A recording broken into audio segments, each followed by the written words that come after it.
दोस्तों, जीवन के इस कर्म भूमि पर सभी को श्रम करने हैं, कर्म करने हैं। ईश्वर सिर्फ हाथों की लकीरें देता है, उसमें रंग हमें भरने हैं। जी हाँ दोस्तों, नमस्कार।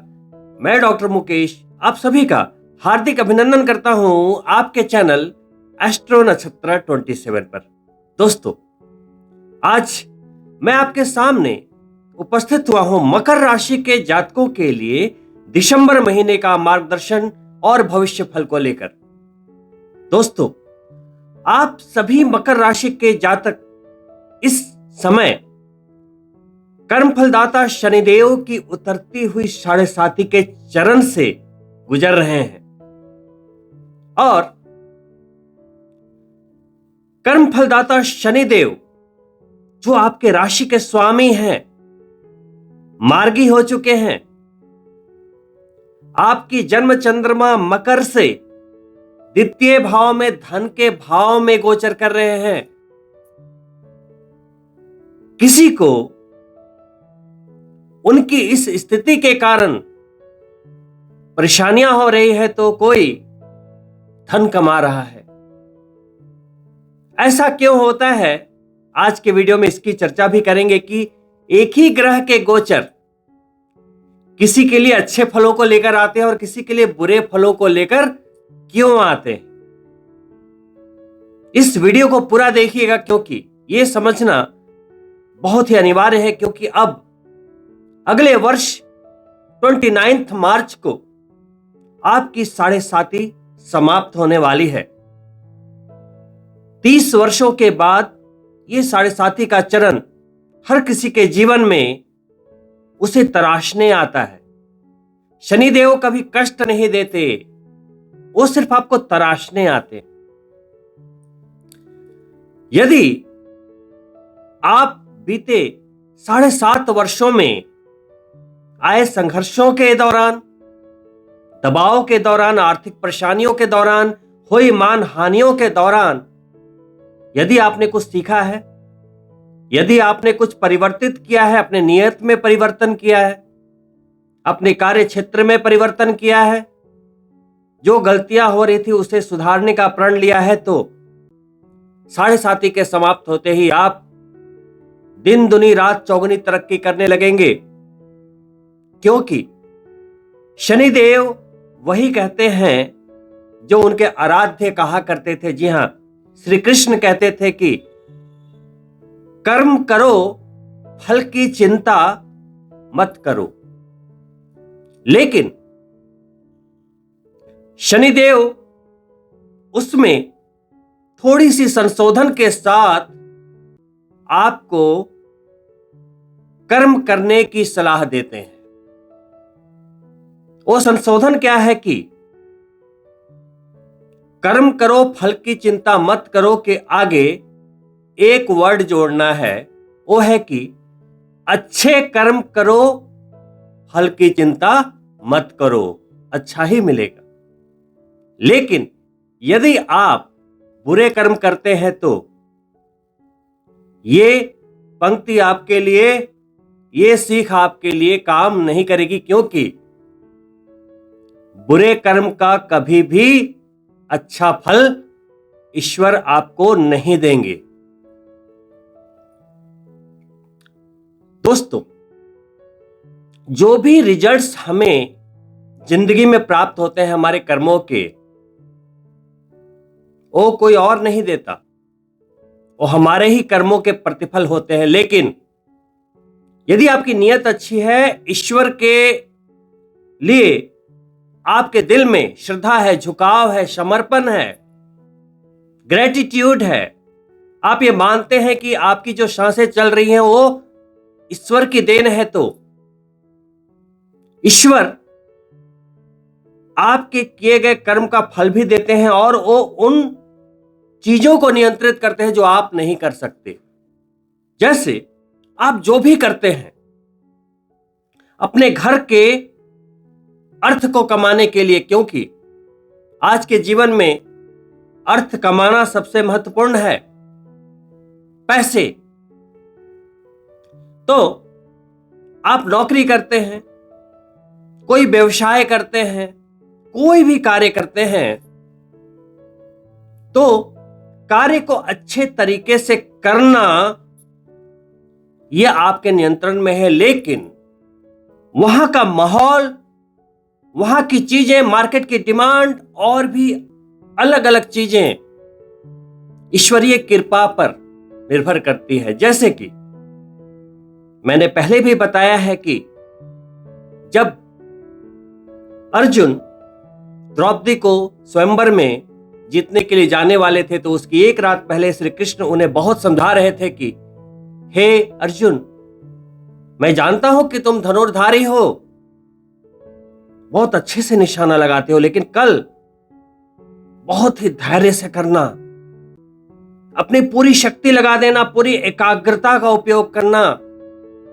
तो चूंकि अर्जुन धनुर्धारी थे, शिक्षित थे,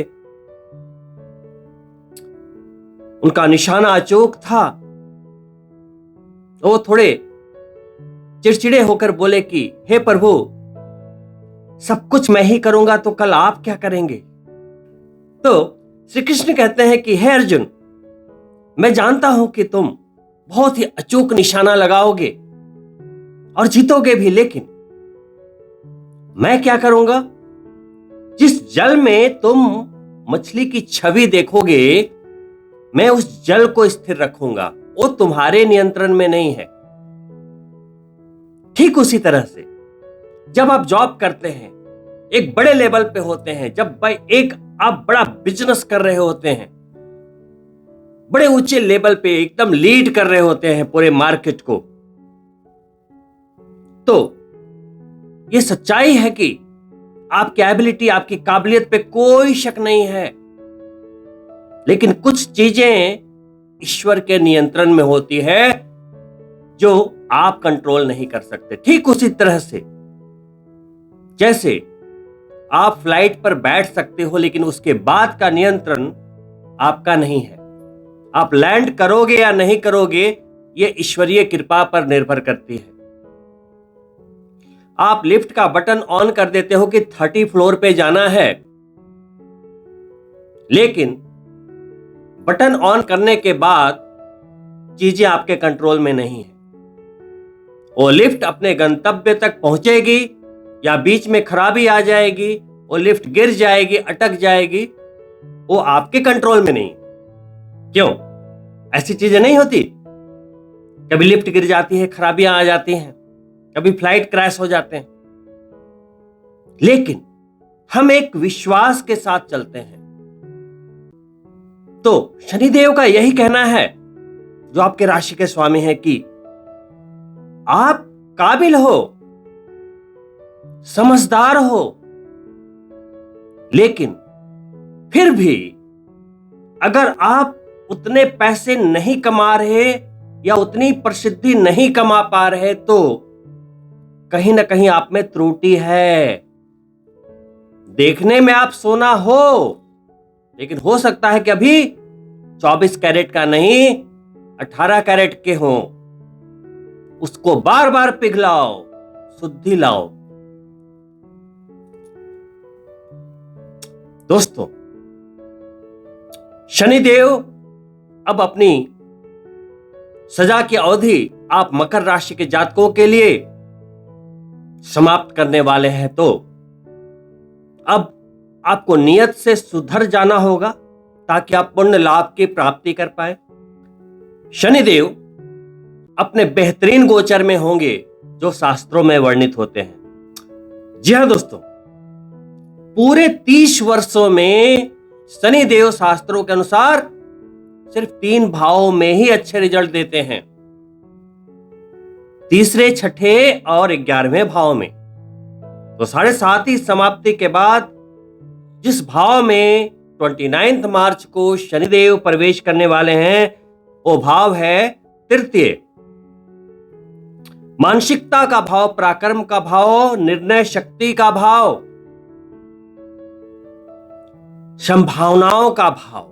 जिंदगी में आप क्या बनेंगे, आपके अंदर क्या संभावनाएं हैं, क्या पोटेंशियल है, वो दिखाता है तीसरा भाव। और शनिदेव उसी पोटेंशियल को निकालने आएंगे। बहुत सारे लोग आम बनकर छोटे मोटे जॉब करते रहते हैं, बिजनेस करते रहते हैं, उन्हें अपने पोटेंशियल का पता ही नहीं है, इसलिए वो खास से आम बने रहते हैं। और जिस दिन आपको अपने पोटेंशियल का पता चलता है, आप कामयाब हो जाते हैं, एक सेलिब्रिटी लाइफ जीते हैं। तो आपको अपने पोटेंशियल को पहचानना है और आप जरूर पहचान पाएंगे। अगला वर्ष आप सभी मकर राशि के जातकों के लिए शुभ संकेत लेकर आने वाला है, लेकिन उस वर्ष की धमाकेदार शुरुआत आप कैसे कर पाएंगे, वो दिसंबर महीने के कुछ छोटे छोटे गोचरों पे डिपेंड करेगा। तो दिसंबर के महीने में कुल 4 से 5 गोचर होने हैं। 2 दिसंबर को आपके राशि के स्वामी के मित्र शुक्रदेव आपकी जन्म चंद्रमा पर गोचर करेंगे। वहीं ठीक उनके सामने सप्तम भाव में नीच राशि में गोचर कर रहे मंगल 7 दिसंबर को वक्री गति में चले जाएंगे और 80 दिनों तक वक्री रहेंगे। वहीं अस्त चल रहे बुध 11 दिसंबर को उदित होंगे और 16 दिसंबर को मार्गी हो जाएंगे।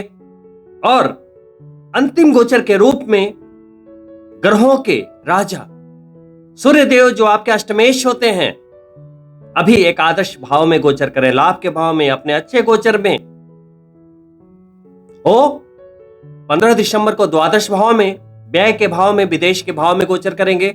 लेकिन चूंकि वो अष्टम भाव के स्वामी हैं, 12वें भाव में गोचर करेंगे, तो विपरीत राजयोग का निर्माण होगा। कुछ अच्छे फल भी मिलेंगे, लेकिन कुछ सावधानियां भी रखनी पड़ेगी। तो सूर्य के गोचर के 1 महीने तक मिश्रित फल है, क्योंकि धनु राशि में प्रवेश के साथ खरमास का भी आरंभ होगा। तो ये छोटे छोटे गोचर है, तो इसके क्या इफेक्ट दिसंबर के महीने में आने हैं और आप अपनी मानसिकता को कैसे रखें ताकि अगले वर्ष की धमाकेदार शुरुआत कर पाए। तो पहली चीज मैंने बता दी, 7.5 समाप्ति की ओर है। तीसरे भाव में जबरदस्त गोचर में शनिदेव जाने वाले हैं, तो अपनी कार्यशैली में बदलाव कीजिए। पिछले 7.5 सालों में जो आपने कष्ट देखे हैं, दबाव देखे हैं, उसके बारे में सोचिए। क्यों सोचना है? आत्म परीक्षण, कहां गलतियां हुई थी, कोई पैसे का नुकसान हो गया, पैसे फंस गए, किसी को दिए थे वो लौटा नहीं रहा, गलत डिसीजन हुए, इन्वेस्टमेंट गलत कर दी, पैसे चले गए, शेयर मार्केट में नुकसान हो गया, अपनों ने धोखा दे दिया, परिवार में शांति नहीं है, मानसिक शांति नहीं है, विवाद बहुत है, पति पत्नी में टकराव है, या पारिवारिक स्थितियां अच्छी नहीं चल रही, स्वास्थ्य में परेशानियां हैं, जो भी चीजें हैं जो 7.5 के दौरान रही, वहां पे आत्म परीक्षण की आवश्यकता है कि ऐसा क्यों है ना, और उसको फिर सुधारते हुए आगे बढ़े। यह पहली कड़ी है। दूसरी कड़ी, दिसंबर के महीने के गोचर।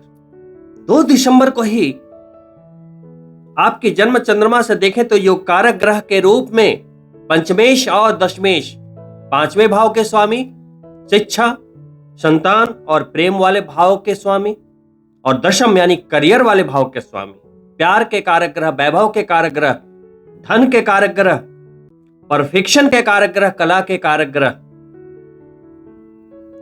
विदेश भाव से निकलते हुए आपके जन्म चंद्रमा पर ही गोचर करेंगे अपने मित्र राशि में।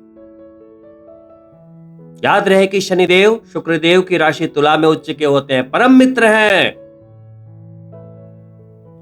और वो जब जन्म चंद्रमा पर केंद्र भाव में गोचर कर रहे हैं तो एक राजयोग के समान फल देते हैं। तो पहला फल क्या है? मेंटल परफेक्शन का बढ़ना तय है। आप अपने विचारों में एक क्वालिटी देखेंगे, जो चीज आप सोच नहीं पा रहे थे वो सोच पाएंगे। सोचना क्यों जरूरी है? क्योंकि लाखों करोड़ों सोच में आप कुछ सोचों को एक निर्णय में बदलते हैं, और वही निर्णय आपके कर्म में वो चीजें बदलती है और रिजल्ट्स मिलते हैं। तो अपनी सोच पे निगाह रखेंगे तो चीजें बदलती चली जाएगी। वहीं प्यार के कारक ग्रह हैं, जन्म चंद्रमा पर आएंगे तो प्यार मिलेगा, पति पत्नी में प्रेम की बढ़ोतरी होगी। वहीं अगर आप अभी तक अकेले हैं तो प्यार की तलाश में हैं तो आपकी तलाश पूर्ण हो सकती है, क्योंकि सिर्फ शुक्रदेव जन्म चंद्रमा पर गोचर ही नहीं कर रहे बल्कि मित्र राशि में और उनके जस्ट सामने मंगल देव गोचर कर रहे हैं। और मंगल शुक्र की जब युति होती है, दृष्टि संबंध होते हैं, तो कहते हैं कि धन शक्ति राजयोग का निर्माण होता है। करियर के कारक ग्रह है तो धन की शक्ति बढ़ेगी। धन की शक्ति बढ़ाने का एक आपको मौका देंगे प्रभु। जिनकी जन्म पत्रिका में आपने देखा होगा कि मंगल शुक्र की युति है, वो बड़े सनकी होते हैं, पागल होते हैं, अपने लक्ष्य की प्राप्ति के लिए इतिहास रच देते हैं। वहीं प्यार को भी पाते हैं, लव मैरिज करते हैं और जिस चीज को पाना है पाते हैं। जिंदगी में इतना पैसा कमाते हैं, इतना पैसा कमाते हैं कि पूरी दुनिया उनके धन की शक्ति को देखती है। तो इसको कहते हैं धन शक्ति राजयोग का बनना गोचर में, आपकी कुंडली में हो या ना हो। जिनकी कुंडली में है उनके तो जैकपॉट लगने की संभावना है। दोस्तों, 2 दिसंबर को शुक्रदेव के प्रथम भाव में आते ही, जन्म चंद्रमा पर आते ही, गोचर करते ही धन शक्ति राजयोग बनेगा। हर तरह से सुखद फलों की प्राप्ति होगी। पंचम भाव के स्वामी केंद्र में चले गए, प्रथम भाव में चले गए। विद्या के लिए बढ़िया संयोग, संतान प्राप्ति के इच्छुक लोगों के लिए बढ़िया संयोग, प्रेमी जनों के लिए बढ़िया संयोग, करियर में उत्कृष्टता आएगी, प्रमोशन, पैसे, धन की बढ़ोतरी सभी को संभव है। साथ में 7 दिसंबर को अगले गोचर के रूप में मंगल देव वक्री होंगे, लेकिन अभी मंगल देव कर्क राशि में आपके सप्तम भाव में गोचर कर रहे हैं। नीच राशि है, वहां वो वक्री होंगे। वक्री होने पर चेष्टा बल में बढ़ोतरी होती है, थोड़ी सी शक्ति बढ़ेगी। लेकिन जब मंगल डायरेक्ट दृष्टि देते हैं तो व्यक्ति में थोड़ा एग्रेशन रहता है।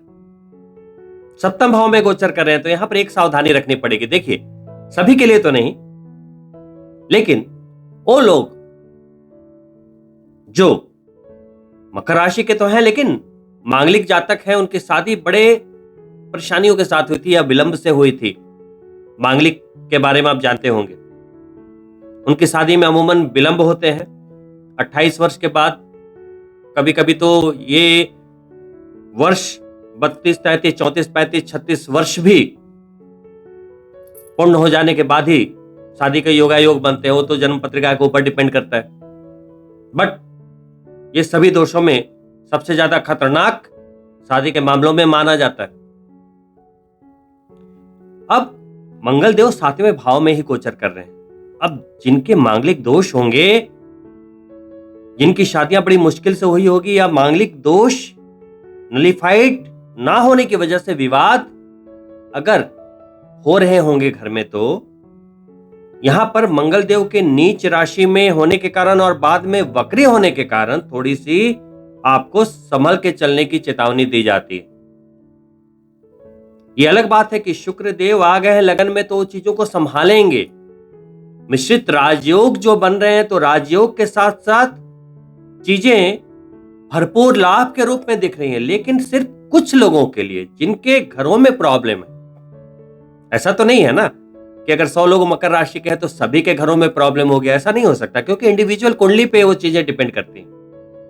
आज अभी गोचर के वर्णन के बाद मैं इसी वीडियो में बताने वाला हूं कि एक ही ग्रह एक व्यक्ति को अच्छे परिणाम दे रहे होते हैं और दूसरे व्यक्ति को बुरे परिणाम दे रहे होते हैं, किसी को ज्यादा पैसा कमाने में मदद कर रहे होते हैं, प्रमोशन में मदद कर रहे होते हैं, किसी को कम कर रहे होते हैं। ऐसा क्यों होता है? बहुत ही सिंपल लॉजिक है, अभी बताऊंगा। तो मंगलदेव जब वक्री होंगे तो थोड़े एग्रेशन में आपको कंट्रोल करके चलना है। गुस्सा अगर आता भी है तो संभल के, थोड़ा शांत रहे। किसी भी डिसीजन को जोश में ना लें, इंपल्सिव डिसीजन ना लें। मंगल की चौथी दृष्टि करियर पे है तो थोड़ा संभल कर चले दोस्तों। वहीं चूंकि बिजनेस का भी भाव है तो धन शक्ति राजयोग बनने के कारण बिजनेस में तरक्की का होना, बड़े अर्थ लाभ का होना तय है। वहीं उन जातकों को ज्यादा लाभ होने की संभावना है जो मंगल के फील्ड से जुड़े हुए हैं, जैसे मेडिकल प्रोफेशन से, मेडिसिन से, एनर्जी फील्ड से, रियल एस्टेट से, प्रॉपर्टीज से, और जो भी मंगल देव के फील्ड है, रेस्टोरेंट बिजनेस, फायर एलिमेंट, तो उन सभी को फायदा।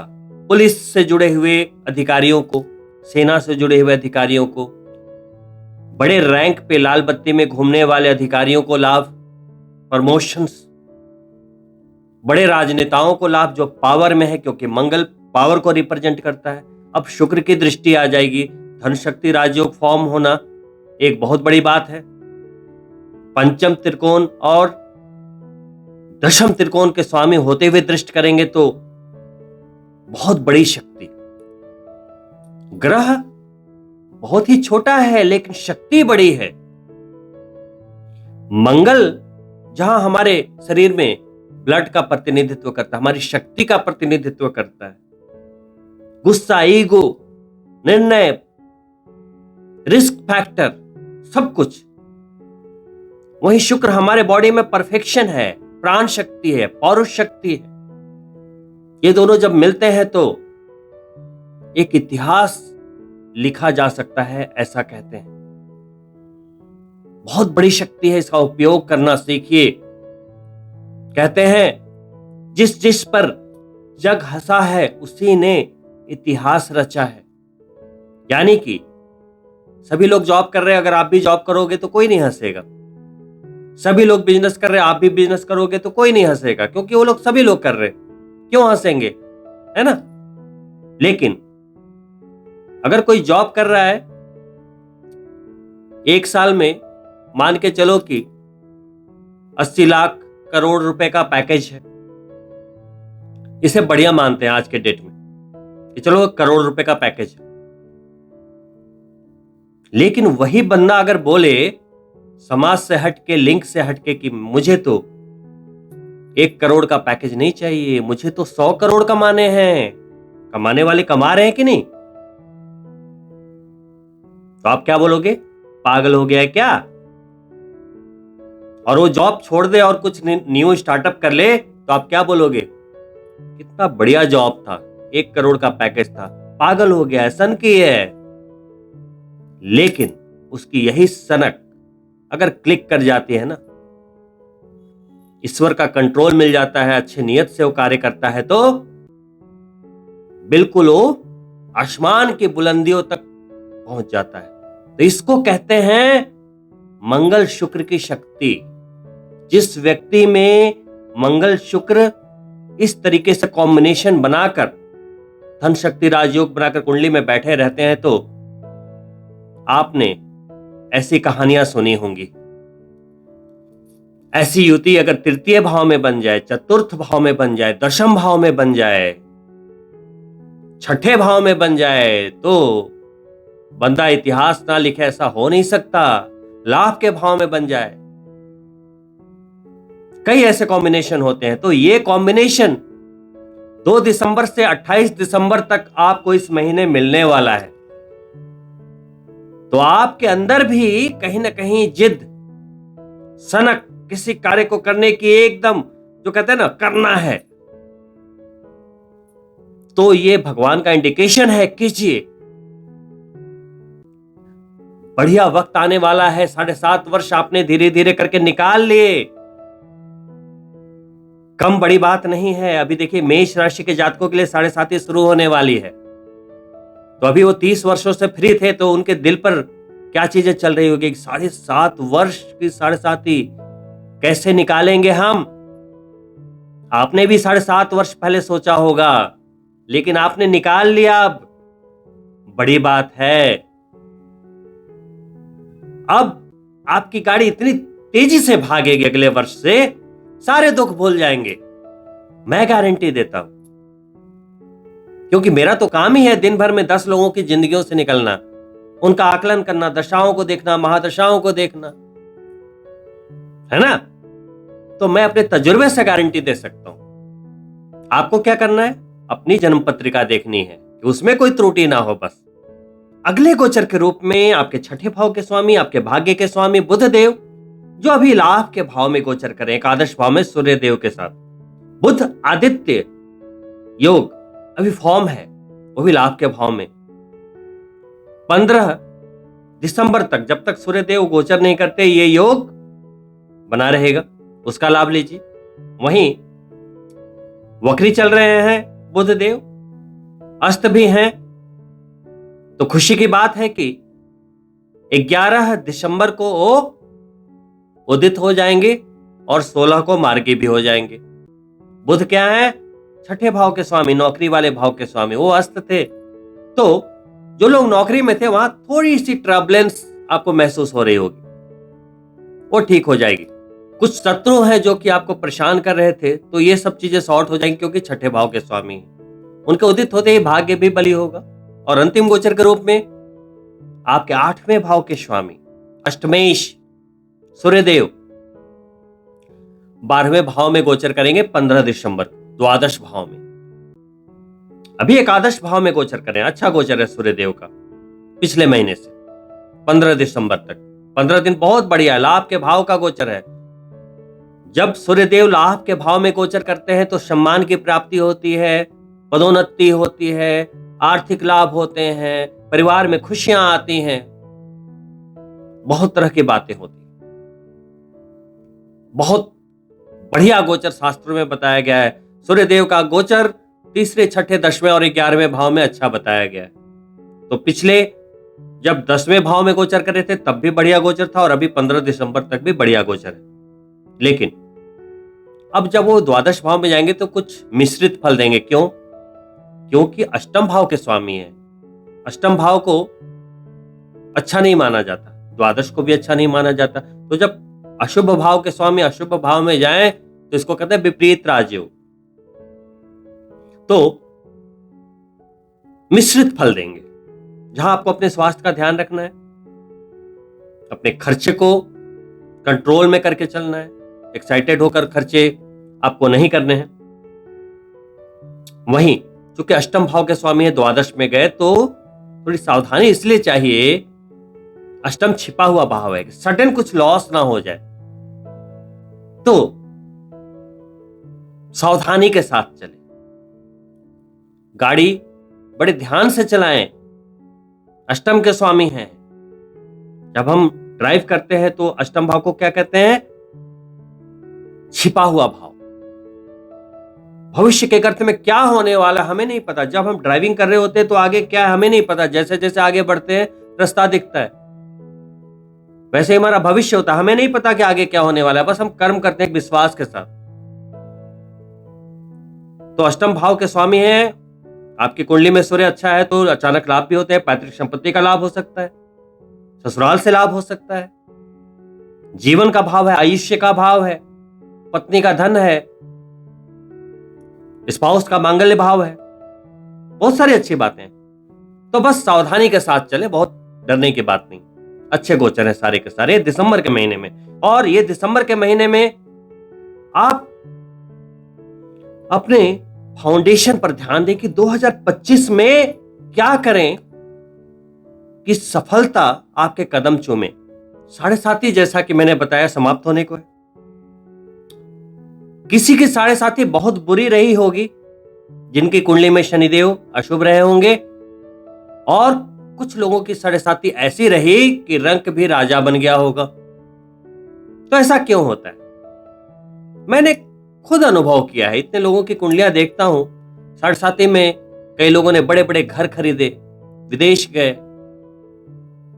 अपने बिजनेस का विस्तार किया, बड़े बड़े अचीवमेंट्स किए, और वहीं कुछ ऐसे लोग हैं कि घर बार बिक गया, गहने बिक गए, रेंट पर आ गए, ऐसा भी देखा मैंने। तो ग्रह तो एक ही है, गोचर भी एक ही है, फल अलग अलग क्यों हैं? तो दोस्तों बहुत ही सिंपल बात है कि जब आपका जन्म होता है तो आपकी एक जन्म कुंडली बनती है, और वो जन्म कुंडली कुछ और नहीं बल्कि सिर्फ आप जहां जन्म लेते हैं वहां पर कौन से ग्रह किस दिशा में थे, आपके बॉडी पर क्या प्रभाव था, कितनी रश्मि मिली, कितना ग्रह बल है, कितना प्रभाव है आपके ऊपर, आपके शब्दों में सिंपली उस प्रभाव की गणना करते हैं। और जैसे जैसे ग्रह अपनी कक्षाओं पर भ्रमण करते हैं, दशा महादशा आती है, आप उसी तरीके से बिहेव करते हैं और अपनी जिंदगी में कामयाब होते हैं। ये हजारों वर्षों से एक प्रूवन साइंस की तरह ये काम कर रहा है। एक बिल्कुल इस तरीके की चीज है ये ज्योतिष शास्त्र कि अगर आप गंभीरता से देखें तो एक एक बातें सच होती दिखेंगी। अगर आपकी कुंडली ठीक है, आपकी जन्म की तारीख आपको मालूम है, समय और स्थान मालूम है, तो अगले महीने क्या होना है वो भी आप पता कर सकते हैं। बस आपको तलाश करना है एक अच्छे एस्ट्रोलॉजर को जिसकी गणना सही हो। दोस्तों देखिए, सिर्फ 2 मिनट में आपको समझा देता हूं कि एक ही ग्रह है वो अच्छे और बुरे रिजल्ट क्यों देता है, और बुरे रिजल्ट दे रहा है तो उसे ठीक कैसे करें। आपके भी कुंडली में 9 ग्रह हैं। मान लो शनिदेव की 7.5 समाप्त हो रही है, लेकिन आपकी दशा कुछ ऐसी हो गई, दशा खराब चल रही है। मान लो आपकी कुंडली में राहु की महादशा आ गई 7.5 समाप्त होने के बाद, और राहु आपकी कुंडली में खराब होकर बैठा है, तो 7.5 समाप्त होने पर भी क्या करोगे आप? राहु की महादशा तो बहुत लंबी होती है, 20 सालों की, तो ऐसे ही बैठे रहोगे? नहीं ना, रूट कॉज को पता करना है और उसे ठीक करो, आगे बढ़ो, गोचर का इंतजार मत करो, है ना। दोस्तों देखो, जब आपका जन्म होता है जन्म पत्रिका बनती है, लगन के अनुसार ये डिसीजन होता है कि कौन सा ग्रह शुभ है कौन सा अशुभ है। जब शुभ ग्रहों की दशा आती है तो आप जिंदगी में तरक्की करते हो, और जब अशुभ ग्रह की दशा आती है तो आपको मुश्किलें आती है। तो जब शुभ ग्रह की दशा आए तो उसे और बलवान बना लीजिए, रत्नों के द्वारा, पूजा पाठ के द्वारा, रिचुअल के द्वारा। और जब अशुभ ग्रह की दशा आए तो उसके पहले ही उसकी जितनी रिचुअल्स हैं, पूजा पाठ हैं, उपाय हैं, वो करते हुए आगे बढ़िए। बहुत ही सिंपल। मान लो आपकी अभी देवगुरु बृहस्पति की दशा चल रही है। मान लो एक व्यक्ति है जिसकी बृहस्पति की दशा चल रही है। बृहस्पति की दशा आते ही एक व्यक्ति है मिस्टर राम और एक है श्याम। राम की कुंडली में बृहस्पति अच्छे हैं और श्याम की कुंडली में बृहस्पति अशुभ है। तो बृहस्पति की दशा आते ही मिस्टर राम तरक्की पे तरक्की करने लगे, एकदम धन कुबेर बन गए, स्वास्थ्य अच्छा, फैमिली बढ़िया, एकदम वही बात होगी कि दूधो नहाओ पूतो फलो, एकदम बढ़िया सब कुछ। लेकिन वही बृहस्पति की दशा मिस्टर श्याम के ऊपर आई और उनको बर्बाद कर गई। क्यों हुआ ऐसा? क्योंकि लगन के अनुसार एक बंदे की कुंडली में वो ग्रह शुभ था और एक में अशुभ। अब बृहस्पति क्या है? वृद्धि के कारक। जिनकी कुंडली में शुभ थे उनमें शुभता की वृद्धि करते चले गए, धन धान्य बढ़ाते चले गए, धन दौलत घर सब बढ़ाते चले गए, वंश बढ़ाते चले गए। वहीं पर श्याम की कुंडली में देवगुरु बृहस्पति क्या है? अशुभ। अब इन पे जब दशा आई तो ये बेचारे बर्बाद हो गए। क्यों? क्योंकि वृद्धि के कारक है, वृद्धि तो करेंगे लेकिन अशुभता की वृद्धि कर देंगे। मान लो कर्जा आ गया मिस्टर श्याम पर बृहस्पति की दशा में, तो कर्जा बढ़ता चला जाएगा। कोई रोग आ गया, रोग बढ़ता चला जाएगा। जो कैंसर होता है उसे क्या बोलते हैं? Unbreakable growth is called cancer. तो देवगुरु बृहस्पति खाली नाम पर मत जाइए कि शनि खराब है बृहस्पति अच्छा है, नहीं। हो सकता है लगन के अनुसार आपकी कुंडली में शनि बृहस्पति से भी अच्छे हों और बृहस्पति शनि से भी खराब हों। तो श्याम की कुंडली में कर्जे बढ़ते चले गए, रोग बढ़ते चले गए, हो सकता है कैंसर जैसे रोग दे जाएं। मुश्किलें इतनी कि खत्म होने का नाम नहीं ले रही, क्योंकि वो वृद्धि के कारक है। अब करना क्या है? अगर श्याम को पहले पता लग जाता कि हमारे कुंडली में गुरु खराब है, देवगुरु बृहस्पति की दशा हमें बर्बाद कर देगी, तो 4-5 साल पहले से उसके उपाय करने शुरू कर देते, कुछ नहीं होता। देवगुरु बृहस्पति को मनाना चुटकियों का काम है, शनि देव को ठीक करना चुटकियों का काम है, लेकिन आपको परिवर्तित होना पड़ेगा। तो अगर देवगुरु बृहस्पति को ठीक करना है तो पहली चीज क्या होती है? एकदम शाकाहारी हो जाओ, पहली चीज। शराब छोड़ दो, दूसरी चीज। भगवान में मन लगाओ, तीसरी चीज। धार्मिक बनो, विचार सात्विक रखो। आप बोलोगे नहीं ये क्या बोल रहे हो, मैं तो दारू पीऊंगा, छोड़ नहीं सकता। आजकल समाज में रहना है तो दारू पीना पड़ेगा। मांस मछली कौन नहीं खाता? तर्क दोगे आप? कह रहे बहुत सारे देशों में तो खाली मांस मछली खाते हैं, वहां भी तो अरबपति बनते हैं। तो आप लोग केवल बेवकूफ बनाते हो, है ना? दूसरों को काटना है, जीव जंतु जो जिंदा है उसको काटना है, आग में पकाना है और उसको खाना है, तभी मैं अच्छा कहा जाऊंगा, है ना? तो खाइए, मना कहां कर रहे। लेकिन देवगुरु बृहस्पति आपको अच्छे रिजल्ट्स नहीं दे सकते इनमें। इनफैक्ट अगर आप मांसाहार करते हो तो शनि भी आपको कभी अच्छे रिजल्ट नहीं दे सकते, 100% प्योर तो दे ही नहीं सकते, क्योंकि शनि देव हो या देवगुरु बृहस्पति हो, वो आपको उच्च कोटि का आशीर्वाद देते हैं। शनिदेव जहां रंक से राजा बनाते हैं, आपके कर्मों को जज करते हैं, मन से सोचा हुआ, बोला हुआ, किया हुआ सब जज करते हैं। तो आप किसी जीव की हत्या करके उसको खा रहे हो तो इसकी माफी कैसे मिल जाएगी? वैसे ही जैसे ही आप शराब पीते हो, अगर आपकी कुंडली में शनि खराब है, वो और खराब हो जाते हैं। कलह, कर्जे, एक्सीडेंट।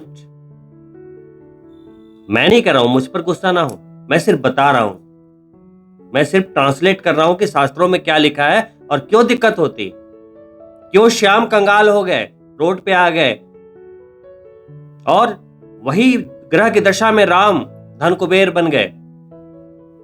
तो आपकी दशा अगले वर्ष, देखो शनि की 7.5 समाप्त हो रही है, लेकिन 9 ग्रहों में किसी न किसी तो ग्रह की दशा चल रही होगी ना। चंद्रमा की, सूर्य की, मंगल की, बुध की, गुरु की, शुक्र की, शनि की, राहु की, केतु की, किसी की तो चल रही होगी।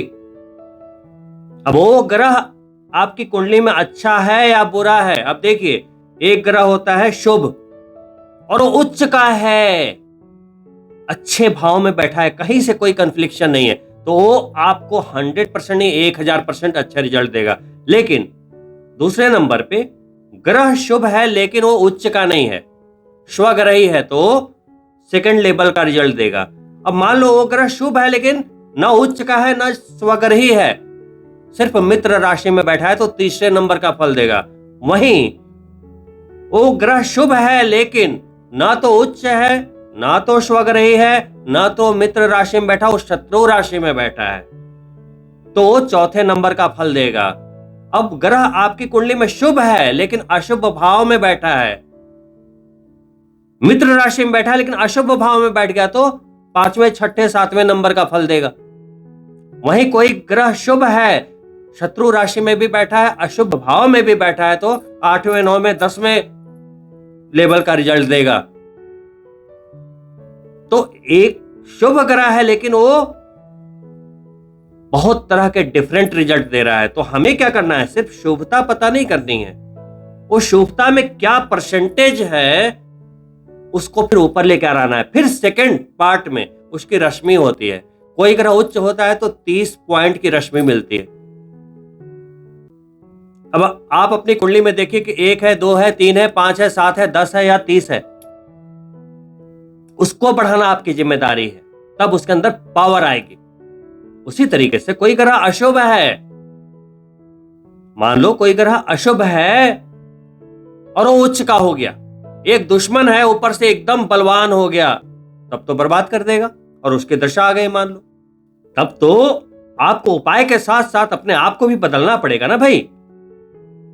ये नहीं कि पंडित को पैसा दे दिया, पूजा करवा दिया, हवन करा दिया और बाद में जाकर दारू पी रहे हो, जीव की हत्या करके मांस मछली खा रहे हो, दूसरों के बारे में गलत सोच रहे हो, पर नारी से संबंध बना रहे हो, दूसरों का धन हड़पने का सोच रहे हो, नियत खराब है, तो कैसे काम चलेगा। तो आपको देखना पड़ेगा कि कोई ग्रह अशुभ है तो कहीं उच्च का तो नहीं है, एकदम एक लेवल का रिजल्ट तो नहीं दे रहा नेगेटिव वाला। वहीं कोई ग्रह अशुभ है लेकिन वो उच्च नहीं है, मीडियम है, उसी तरीके से कई लेवल जाएंगे नीचे, जैसा कि शुभ वाले में गए। तो बॉटम लाइन इज कि आप कुंडली दिखाइए 2025 आने के पहले, जज कीजिए कि कोई ग्रह शुभ है तो किस लेवल का शुभ है, कोई ग्रह अशुभ है तो कितना पावरफुल है, वो प्रचंड अशुभ है या थोड़ा बहुत अशुभ है, उसके अनुसार आप उपायों को करें। शुभ है तो भी उसको बलवान बनाएं और महाशुभ बनाएं, जिंदगी में प्रचंड कामयाबी पाएंगे। और अशुभ है तो 2 से 3 महीने में आप किसी भी ग्रह को शुभ बना सकते हैं, लेकिन मैं जो बताऊंगा आपको 100% फॉलो करना पड़ेगा, आपके कंफर्ट जोन से नहीं होगा। फिर जिंदगी में कामयाबी चाहते हैं तो कंफर्ट जोन से निकलकर भगवान के सामने भी समर्पण करना पड़ेगा, खुद को बदलना पड़ेगा, सबमिशन करना पड़ेगा। तो आपका समय ना बदले ऐसा हो नहीं सकता। पहले खुद को, अपनी सोच को बदलना होगा, जीभ के स्वाद को छोड़ना होगा, आराम को छोड़ना होगा, है ना। कुछ लोग हिंदू होते हुए भी भगवान को नहीं मानते। हिंदुओं में बड़ा बंटवारा, ये तेरे भगवान, ये मेरे भगवान। मैं तो माता रानी को ही मानूंगा, मैं तो जी बालाजी को ही मानूंगा, मेरे तो सिर्फ हनुमान जी हैं, एक बोला मेरे तो सिर्फ श्री कृष्ण जी हैं, एक बोला सिर्फ मेरे राम जी हैं। अरे सिंपल सी बात है दोस्तों कि आप हिंदू हैं, थोड़ी शास्त्र पढ़ें, भगवानों का बंटवारा ना करें, कंबाइंड एनर्जी को लेकर चलें। तो इन बातों को समझें, जिंदगी बड़ी आसान है, इसको कॉम्प्लिकेटेड ना बनाएं। इसी अनुरोध के साथ मैं आपसे चाहूंगा अनुमति, नए साल के वीडियो के साथ मैं पुनः उपस्थित होता हूं। अंत में आपसे अनुरोध है कि यदि आप मेरे चैनल को पहली बार देख रहे हैं तो सब्सक्राइब करना ना भूलें, बेल बटन जरूर ऑन कर ले ताकि आने वाले नए वर्ष के वीडियो जब भी अपलोड हो तो आपको नोटिफिकेशन मिले। साथ ही वीडियो पसंद आया हो, जानकारी मिली हो, लाइक करना ना भूलें, आपके एक लाइक से हमें प्रोत्साहन मिलता है। साथ ही अपने मित्रों को भी इस वीडियो को भेजें, शेयर करें ताकि वो भी इस वीडियो की जानकारी से लाभान्वित हो पाए, और हो सके तो कमेंट भी कीजिए। बहुत ही जल्द मिलता हूं दूसरी वीडियो में, तब तक के लिए नमस्कार मित्रों।